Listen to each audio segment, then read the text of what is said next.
नमस्कार, आप देख रहे हैं दिल्ली लाइव। मैं हूं आपके साथ तुषार कौशिक। दिल्ली से खबर। कल पेश होगा आम बजट 2021-22 और वित्त मंत्री निर्मला सीतारमण ये पेश करेंगी। आम बजट के साथ रेल बजट भी पेश होगा। कल सुबह 11 बजे बजट पेश करेंगे निर्मला सीतारमण। काफी उम्मीदें इस बजट से होंगी क्योंकि एक नए दशक का पहला बजट होगा। इसके साथ ही साथ ये कोरोना काल के बाद, लॉकडाउन के बाद पहला बजट होगा।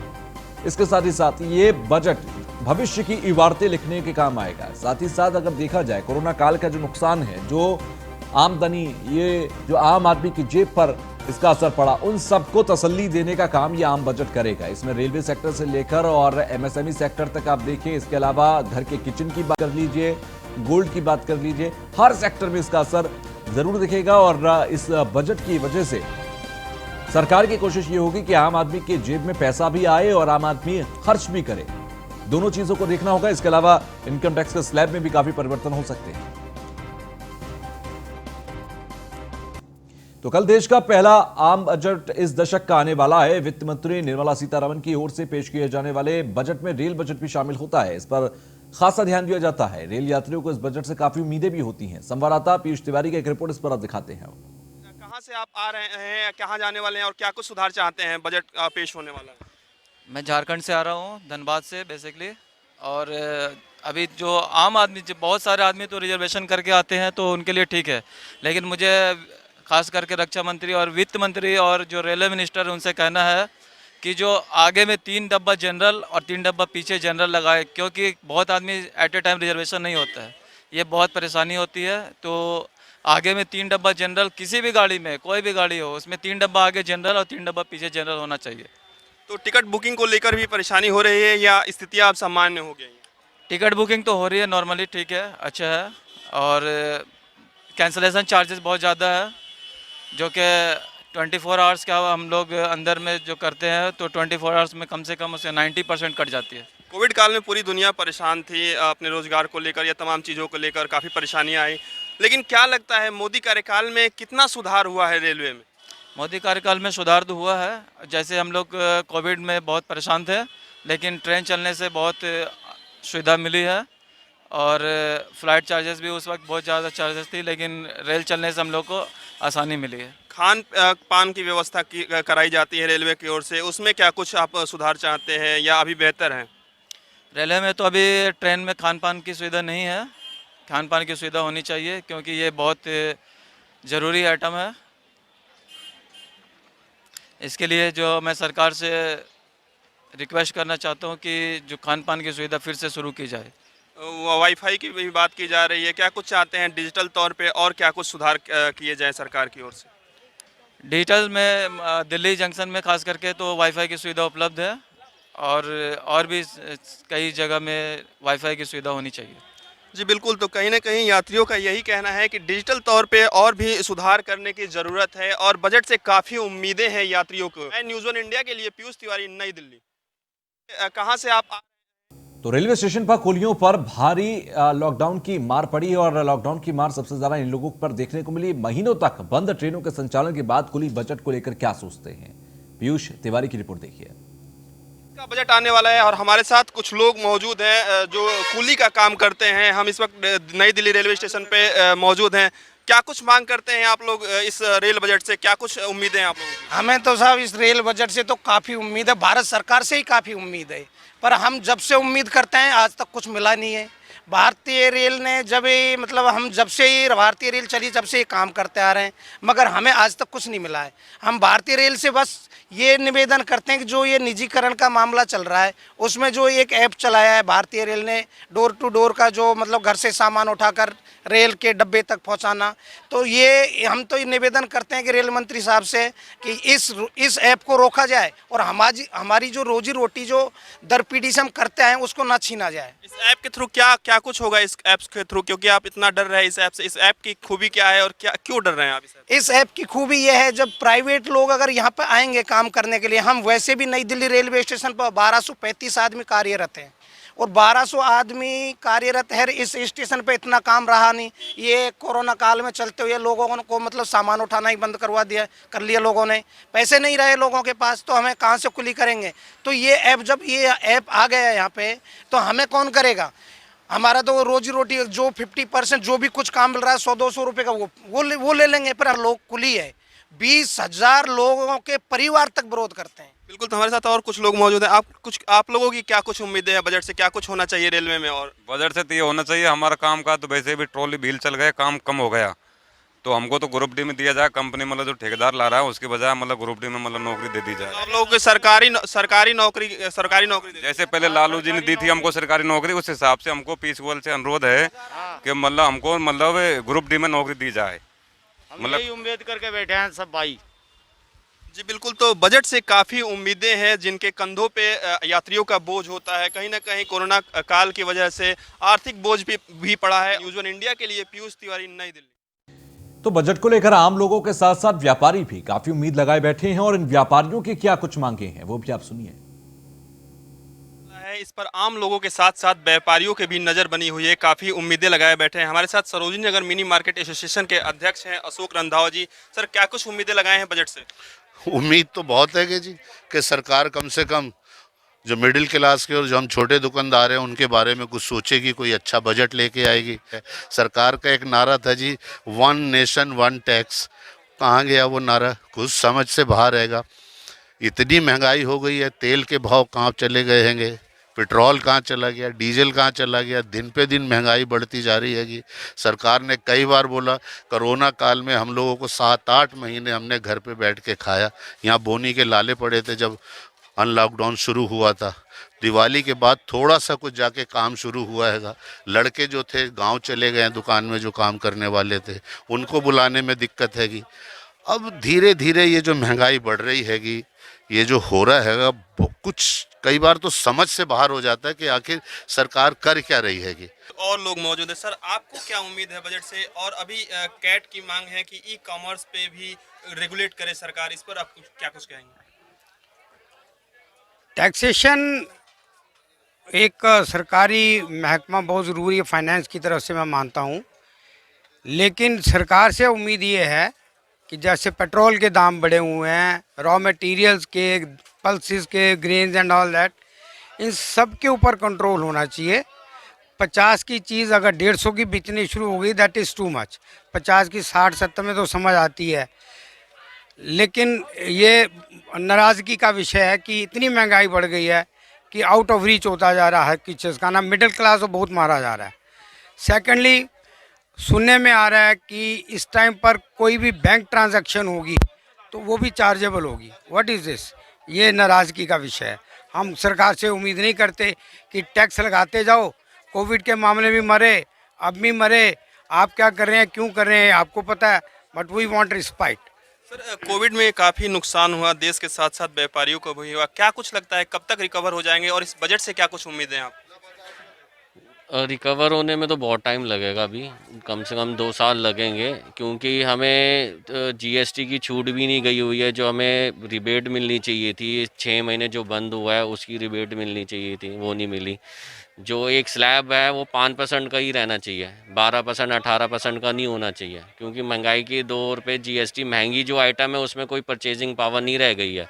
सस्ता ही माल ही बिक रहा है और कुछ नहीं बिक रहा है। सर, आपको क्या कुछ उम्मीदें हैं मोदी सरकार से? क्योंकि काफ़ी लोग अभी नाराज एक तरीके से चल रहे हैं कि काफ़ी नुकसान हो गया, लेकिन पूरी दुनिया को नुकसान हुआ। आपको क्या कुछ उम्मीदें हैं मोदी सरकार से? उम्मीद है भैया, मुंगेरी लाल के सपने कहेंगे इसको, मुंगेरी लाल के सपने हैं। देखते रहो, पैकेज आ रहे हैं और किसके लिए बनते हैं? आम मिडिल क्लास के लिए कोई पैकेज नहीं है। जी बिल्कुल, तो ये थे हमारे साथ कुछ व्यापारी लोग जिन्होंने अपनी राय रखी बजट पे। न्यूज़ वन इंडिया के लिए पीयूष तिवारी, नई दिल्ली। इसका बजट आने वाला है, इस पर आम लोगों के साथ साथ व्यापारियों। तो राजधानी दिल्ली के उत्तम नगर चौक में वाहन चालकों को जाम की समस्या से जूझना पड़ रहा है। इस चौक से ट्रैफिक पुलिसकर्मी नदारद रहते हैं। हालांकि इतने बदतर हालात यहां पर हैं कि निजी वाहन चालक खुद ही ट्रैफिक व्यवस्था को सुचारू करते नजर आते हैं। न्यूज़ वन इंडिया की टीम जब वहां पहुंची तो कमरे में बैठे ट्रैफिक पुलिसकर्मी मुस्तैदी से ट्रैफिक व्यवस्था दुरुस्त करते नजर आए।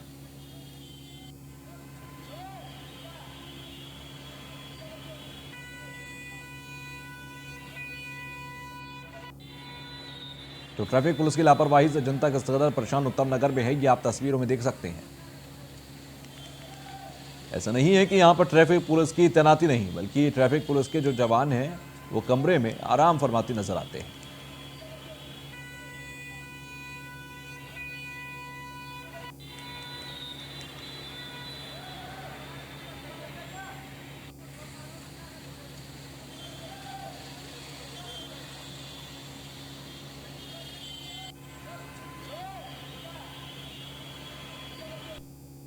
गणतंत्र दिवस के मौके पर ट्रैक्टर रैली में जो हिंसा हुई उसके बाद अब दिल्ली पुलिस पूरी तरह से एक्शन में नजर आती है। मैं आपको बता दूं कि ये वही बादली थाना है जहां पर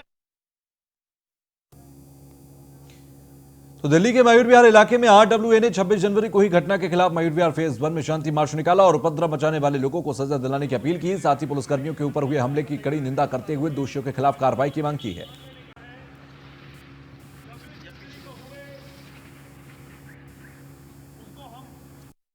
आज हमने एक शांति मार्च निकाला है। जो भी 26 जनवरी को हमने देखा वो बहुत ही दुखनीय है। ऐसा हमने सोचा भी नहीं था कि कभी ऐसा भी हो सकता है। आज हम दिल्ली पुलिस के उन सिपाहियों को सलाम करते हैं, सैल्यूट करते हैं जिन्होंने इसको इतने प्यार से लिया और उनकी जो हालत कुछ लोगों ने करी वो बहुत ही दुखनीय है। आज हम एक शांति मार्च यहाँ से स्टार्ट कर रहे हैं जो मयूर विहार थाने तक जाएगी और वहाँ पर हम अपने SHO साहब या और जो सिपाही होंगे उनको सम्मान करेंगे। आज यहाँ पर पॉकेट 1, पॉकेट 2, पॉकेट सारे प्रेसिडेंट्स यहाँ पर हमारे साथ आए हुए हैं। यहाँ पर प्रवर्ती कोष के अध्यक्ष हमारे अर्जुन सिंह राणा भी हमारे साथ जुड़े हुए हैं। पॉकेट 2 के हमारे प्रदीप जी भी आए हुए हैं। पॉकेट 5 से खन्ना जी आए हुए हैं। पॉकेट 4 से मैं और रोहित मल्होत्रा जी हमारे सेक्रेटरी हैं और हमारे वाइस प्रेसिडेंट अनिल गुप्ता जी आए हुए हैं। ये सारा का सारा इन्फोमेल के एडिटर हमारे आए हुए हैं और ये सारा हम जुलूस जो है वहाँ तक एक शांति मार्च लेके जा रहे हैं। धन्यवाद। सर, जिस व्यक्ति ने दीप सिंधु नाम के व्यक्ति ने लाल किले पे एक धर्म को लेके झंडे को लगाया है जी, वो किसी राजनीतिक पार्टी से ताल्लुक रखता है, उसके बारे में आप क्या कहेंगे? देखिए ये बहुत गलत है। अगर किसी राजनीतिक से भी रखता है वो एक ऐतिहासिक जगह है जिसको हम बिल्कुल कई सालों से लोग पूछते आ रहे हैं। हमारे प्रधानमंत्री जी वहाँ पर एक भाषण देते हैं जो एक बहुत ही पूरा हिंदुस्तान पूरा वर्ल्ड उसको देखता है। ये बहुत ही दुखनीय है कि जो भी उन्होंने किया वो किस वजह से किया ये तो अब वो सरकार उनसे ज़रूर पूछेगी, लेकिन ये बहुत ही एक गलत घटना हुई है। यहाँ पे एक शांति मार्च हमने आयोजन किया सर 26 जनवरी को, जो एक अकस्मात घटना घटी जब पूरा देश गणतंत्र दिवस समारोह का आनंद ले रहा था। अचानक से एक कुछ अराजक तत्वों ने ना केवल हमारे पुलिस वालों का ना कहना करते हुए रूट बदलते हुए ऐसी अराजकताएँ दिखाई, ट्रैक्टर को बीच सड़क पे चलाया, हमारे पुलिस वालों के ऊपर चढ़ाने की कोशिश करी। उनके पास बल होते हुए भी उन्होंने अपना मनोबल नहीं खोया। उन्होंने सराहनीय ये जो चीज़ उन्होंने की है उसके लिए उन्होंने चोटें भी खाई। और सबसे ज़्यादा दुखद घटना ये हुई है कि लाल किला जो हम सबकी शान है, जिस पे तिरंगा हमारा शान लहराती है, उसको उन्होंने जाके लज्जित करने की कोशिश करी, तिरंगे का अपमान किया। उसी मार्च के चलते हुए आज ये शांति मार्च हम लोगों ने रखा है। एक सॉलिडारिटी हम शो करना चाहते हैं कि ऐसे कठिन समय में जब मनोबल हमारी पुलिस का ना टूटे और पुलिस वालों के सहयोग में उनके पास ज़रूर बल है और उनके पास पुलिस अधिकारी भी हैं, लेकिन एक सेना उनकी ये भी खड़ी है जो उनके मनोबल को बढ़ाने के लिए हमेशा उनके साथ है। तो वहीं राजधानी दिल्ली के लक्ष्मीनगर इलाके में पुलिस ने 26 जनवरी के दिन हुए 80 लाख रुपए चोरी के मामले का खुलासा किया। मामले में पुलिस ने 2 आरोपियों को गिरफ्तार किया है। दरअसल रवीश गुप्ता ने अपने कर्मचारी दिव्यांशु को पैसे दिए थे कि वो बैंक में जमा करवा दे, लेकिन किसी कारणवश वो बैंक में जमा नहीं करवा पाया और 26 तारीख को वो अपने परिवार के साथ कहीं बाहर चला गया। इसके बाद दिव्यांशु का दोस्त संजय ग्रोवर अपने एक साथी के साथ उसके घर में आया और घर पर रखे 80 लाख रुपए चोरी कर लिए। इसके बाद पुलिस आरोपियों के पास से 69,55,000 रुपए बरामद कर चुकी है।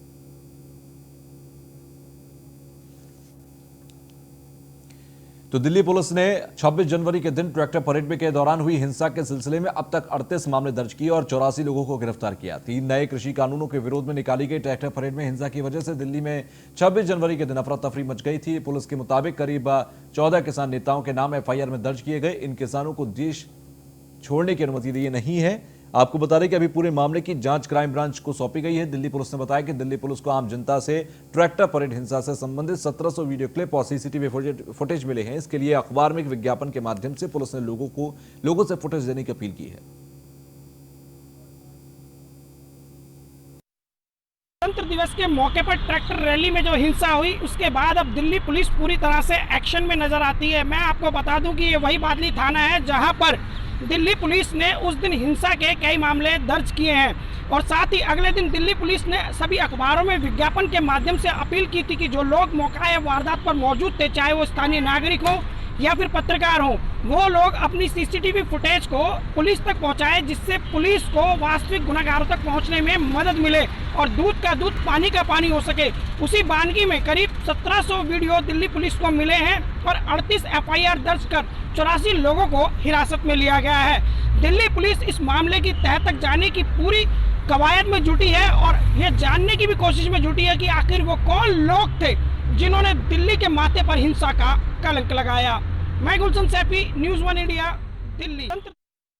दिल्ली के करोलबाग विधानसभा की गफ्फार मार्केट में लोग गंदगी से परेशान हैं। लोगों का कहना है कि आम आदमी पार्टी और बीजेपी शासित एमसीडी की आपसी लड़ाई में जनता को पिसना पड़ रहा है। व्यापारियों का कहना यह है कि गंदगी से इनकी दुकानदारी पर भी असर पड़ रहा है। साथ ही एमसीडी पर गंभीर आरोप लगाते हुए उन्होंने कहा कि एमसीडी बीमारियों को न्योता दे रही है।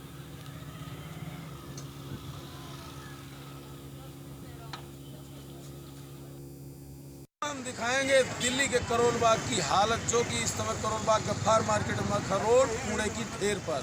क्या वजह है कूड़े की ढेर का? दिल्ली सरकार और एमसीडी आपस में लड़ाई लड़ सफाई कर्मचारियों की सैलरी ना देकर इनका क्या सलूशन निकालते हैं, इसके बारे में हम करोलबाग गफ्फार मार्केट में जानेंगे यहाँ की जनता से, जो शॉपिंग करने के लिए करोलबाग जैसी मार्केट में आते हैं। क्या हालात, इससे कितनी बड़ी बीमारी फैलने का डर है। हम बात करेंगे यहाँ के जो लोकल लोग दुकानदारी और खरीदारी दोनों करने के लिए आते हैं। एक बार सर नाम बताइए। मेरा नाम राठी जी। जो हालात देखी जा रही दिल्ली में कूड़े का ढेर, खास करके करोलबाग जो कि एशिया की बहुत बड़ी मार्केट कही जाती है, यहाँ पे जो खरीदारी करने के लिए लोग आते हैं, किस तरीके से इस कूड़े के ढेर का सामना करते हैं? भाई साहब, कूड़े का इतना ढेर है कि रोड पे चलने को मुश्किल हुआ पड़ा है।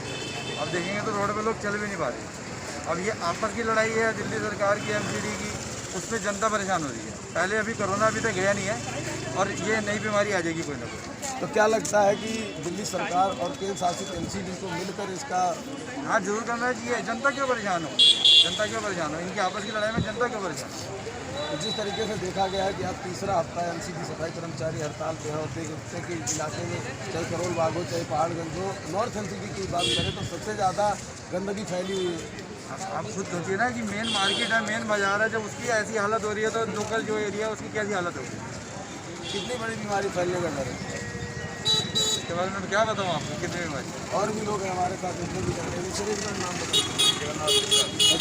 जो देखा गया कि आप लोग शॉपिंग करने के लिए करोलबाग मार्केट में आए और जो हालात यहाँ करने जा रही है, इसको लेकर किसको दोषी मानेंगे? दिल्ली सरकार और एमसीडी दोनों को। क्या कैसे सोल्यूशन निकलेगा इसका? सोल्यूशन यही निकलेगा कि एमसीडी जो है पैसे देगी जब इनको जमादार भाइयों को, तभी ये सब काम करेंगे। क्योंकि हर आदमी अपने रोजी रोटी के लिए हर आदमी काम करता है, ठीक है। जब तक इनको पैसा नहीं मिलेगा तब तक ये काम नहीं करेंगे। तो सफाई कर्मचारियों का जो पैसा रुका हुआ उसकी भी मांग है, लेकिन वो अगर निगम शासित दिल्ली सरकार के ऊपर आरोप लगता है पैसे देना चाहिए इनको। जब तक देंगे नहीं तब तक ये करेंगे नहीं काम। तो भगवान की ऐसी कृपा है कि बारिश नहीं हुई, नहीं तो जितने कूड़े पड़े हुए ना, इनसे इतनी बीमारी फैल जाती कि सांस लेना मुश्किल हो जाता। अभी एक बीमारी गई नहीं दूसरी भी आ जाती। क्या लोग बच्चे इसको लेकर के आते हैं? सारे हर कोई परेशान है। हम बाइक मोटरसाइकिल वाले गिर के कितना परेशान हो जाते हैं, कूड़े पे चलते रहते हैं। चलिए हम और आपको दिखाते हैं अंदर गवर्नमेंट में अपना मार्केट के अंदर कुछ लोग कहकर आप लोग मार्केट में शॉपिंग के लिए आए हैं। क्या लगता है जो हालात देखी जा रही गंदगी की, इसको केजरीवाल सरकार और एमसीडी सरकार दोनों की नाकामी है। एक तरफ तो कहते हैं कि इस अजमल खान रोड का सौंदर्यीकरण करना है, लेकिन इससे सफाई कर्मचारी की सैलरी भी नहीं दे पा रहे। ये दोनों की नाकामी है, एमसीडी और केजरीवाल की। केजरीवाल हर चीज़ फ्री में देने के लिए कहता है, लेकिन टैक्स जाता है गवर्नमेंट, दिल्ली गवर्नमेंट कितना फर्क पड़ रहा है इससे? बहुत फर्क पड़ता है। ये मार्केट लगती नहीं है। एक तरफ कहते हैं कि सौंदर्यीकरण हो रहा है, लेकिन मार्केट लगती नहीं है। आपको लगता है कि सौंदर्यीकरण दिख रहा है करोलबाग? बिल्कुल नहीं दिख रहा, सरकार नाकाम दिख रही है। हम आपको दिखाते हैं दिल्ली में जो कूड़े का ढेर है करोलबाग गफ्फार मार्केट में। सामने देख सकते हैं आप किस तरीके से जो कूड़ा पड़ा हुआ है कूड़े के ढेर पर, किस तरीके से जो यहाँ के लोग हैं बैठे हुए हैं। अब एक बार दिखाइएगा सर, एक बार कूड़े का ढेर दिखाइए किस तरीके से जो कूड़े का ढेर लगा हुआ है। यहाँ पे जो छोटी छोटी दुकानें करके मार्केट में बैठे रेडी पटरी वाले, उनकी जो हालत है हम उनसे भी एक बार जानेंगे कि जो हालत है इससे कितना व्यापार पे फर्क पड़ रहा है। सर एक बार नाम बताइए। राकेश कुमार जी, आप लोग रेडी पटरी लगाते हैं, कितना फर्क पड़ रहा है इससे व्यापार पे? समझना चाहिए कि जो है इतना जो गवर्नमेंट दिल्ली गवर्नमेंट का टैक्स बनता है जाता कहाँ है। इसके हिसाब से देखा जाए तो कम से कम कर्मचारियों को पैसे तो मिलना चाहिए। कहाँ जाता है? लाखों करोड़ों टैक्स बनता है टैक्स। तो आपको देना चाहिए जो सफाई कर्मचारी उनके पैसे देना चाहिए। दिल्ली का इतना उत्तर प्रदेश में टैक्स नहीं है जितना दिल्ली गवर्नमेंट का टैक्स है। कहाँ जाता है इसका पैसा? किसको दोषी एमसीडी दोषी है इसमें? ये जो दिल्ली गवर्नमेंट है दोषी बात को, जो टैक्स तो दिल्ली गवर्नमेंट में ही जाता है आता हाथ में। तो आपने देखा कि जो करोल बाग मार्केट में जो अपने व्यापार को कर रहे हैं और जो यहाँ खरीदारी करने के लिए आते हैं, इनका साफ तौर पर कहना है कि दिल्ली सरकार और एमसीडी आपस में ना लड़कर एमसीडी के जो सफाई कर्मचारी हैं इनके पैसे समय पर दे देते तो आज दिल्ली की करोल बाग जैसे इलाके की हालत ना होती। गौतम तिवारी, न्यूज। तो गाजीपुर बॉर्डर पर किसानों का आंदोलन अभी भी जारी है। किसान नेताओं का कहना यह है कि अगर मोदी सरकार हमारी बात को नहीं मानती तो ये आंदोलन जारी रहेगा। किसान नेताओं ने कहा कि सरकार को हर हालत में हमारी बात माननी पड़ेगी। इस मौके पर हमारे संवाददाता प्रिंस जायसवाल ने किसान नेताओं से बातचीत की।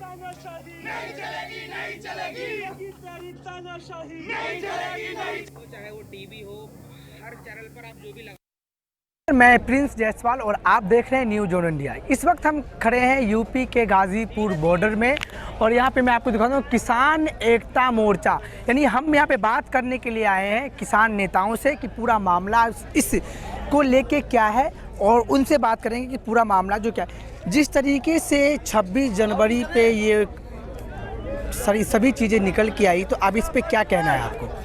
26 जनवरी पे जो सब हुआ वो सब सरकार की और जो वहाँ लोग थे जो वहाँ पहुँचे लाल किले पे, उन सब की मिलीभगत थी। किसानों का उससे लाल किले वाली घटना से कोई लेना देना नहीं है, लेकिन फिर भी हम उसका खंडन करते हैं। जो भी हुआ गलत हुआ है, वो होना नहीं चाहिए था। तो अब जो है सरकार भी और आप भी दोनों के बीच में जो है जिस तरीके से मामला फंसा हुआ है, ये क्या चीज़ है? मामला केवल एक चीज़ पे फंसा हुआ है, सरकार बिल वापसी ले ले। सरकार जो बिल लाई थी उसे वापसी ले ले, एमएसपी की गारंटी दे दे, और कोई मामला फंसा हुआ नहीं है। लेकिन उन्होंने कह तो दिया कि 1.5 साल के लिए हम इसको खत्म कर दिए। 1.5 साल बाद फिर बैठेंगे यहाँ, 1.5 साल बाद फिर सारा किसान गांव से उठ के आएगा। हम इस बात को अभी खत्म कराना चाह रहे हैं, भाई अभी खत्म हो जाए बात खत्म। जब उन्हें ये कह रहे कि हम होल्ड पे ले रहे 1.5 साल के लिए, तुम इसे 100 साल के लिए होल्ड पे ले लो ना, तुम इसे खत्म कर दो।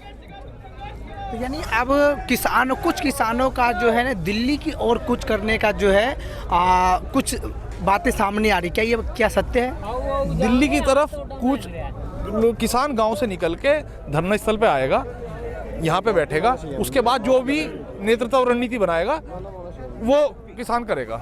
पहले तो किसान आंदोलन ने बिल्कुल नॉर्मल तरीके से, जिस दिन से टिकैत साहब उन्होंने आंसू गिराया उस दिन से और भी तेजी हो गया। ये आंदोलन टिकैत साहब को जिस तरह यहाँ परेशान किया गया, और यहाँ उस दिन जो योजना थी, टिकैत साहब तो टिकैत साहब ने कह दिया तुमने मेरे खिलाफ अगर एफआईआर कर दी कि ठीक है भाई मैं सरेंडर करने के लिए तैयार हूँ। दिल्ली पुलिस के अधिकारी भी यहाँ थे, सबसे बात हो गई थी, लेकिन टिकैत साहब का केवल एक ही कहना था कि हमारा जो वो है क्या नाम उसका, ये जो यहाँ पे किसान हैं, ये किसान सारे घर पहुँचे सुरक्षित। यहाँ पे पानी भी रोक दिया गया था, बिजली काटी, पानी रोका, टॉयलेट हटा लिए गए, कोई सफाई नहीं, यहाँ कूड़े के ढेर लग गए। यहाँ पे कुछ रात, और यहाँ तो बिल्कुल रात को अंधेरा कर दिया। एक बात, यहाँ पूरी एक बस्ती बसी हुई है किसानों की, रात को अगर कुछ असामाजिक तत्व आके कुछ घटना कर देते किसानों के साथ तो क्या होता? उसका जिम्मेदार कौन होता? जिस तरह लाइटें बंद कर दी गई, सब यहाँ पे टॉयलेट हटा लिए गए, पानी काट दिया गया, बिजली काट दी गई, कौन होता जिम्मेदार? आप बताओ। तो क्या अब लगता है कि सरकार जो है मान जाएगी? अब सरकार को तो मानना पड़ेगा, आज मान जाए, कल मान जाए, 1 साल बाद मान जाए, 2024 मई तक ये धरना जारी रहेगा। जिस तरीके से किसान नेताओं का कहना था कि आज माने या कल या 2 साल बाद या 2024 में, तब तक यह धरना प्रदर्शन यूं ही जारी रहेगी और जब तक तीनों काले कानून बिल वापसी नहीं हो जाते यूं ही किसानों का धरना चलता रहेगा। मैं प्रिंस जायसवाल, न्यूज वन। तो दिल्ली में नगर निगम के 5 सीटों पर उपचुनाव की घोषणा हो चुकी है। दिल्ली की तीनों बड़ी पार्टियां, भारतीय जनता पार्टी, आम आदमी पार्टी और कांग्रेस पार्टी के कार्यकर्ताओं ने इसके लिए कमर कस ली है। सभी अपने अपने स्तर पर 5 सीटों पर होने वाले निगम पार्षद के चुनावों में जुट गए हैं। इसी क्रम में वार्ड नंबर 62 में कांग्रेस पार्टी ने एक संगोष्ठी का आयोजन किया, जिसमें अपने बूथ स्तर के कार्यकर्ताओं को बुलाया।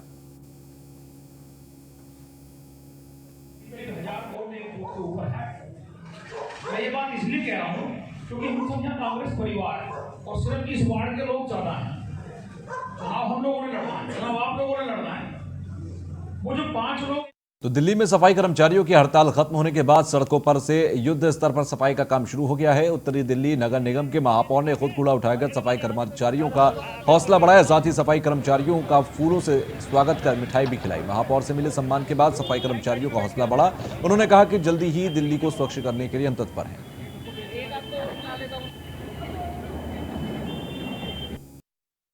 बहुत अच्छा लग रहा है।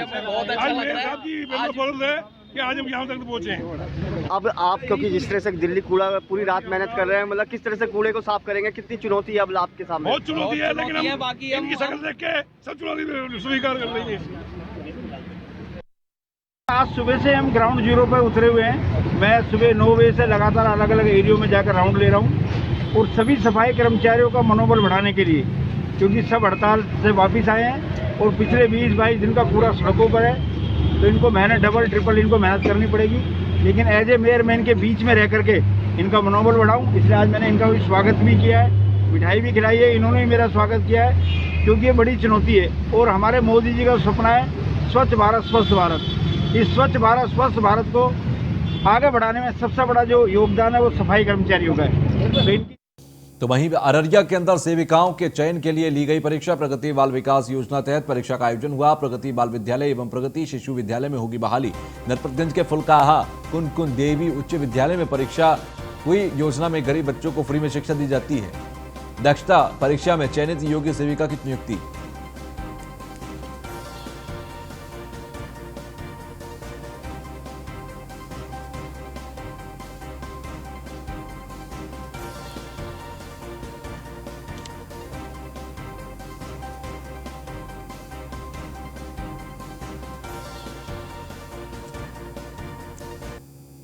इसी के साथ बुलेटिन में बस इतना ही। आगे भी खबरों का सिलसिला जारी है। देखते रहिए न्यूज़ 1 इंडिया। नमस्कार।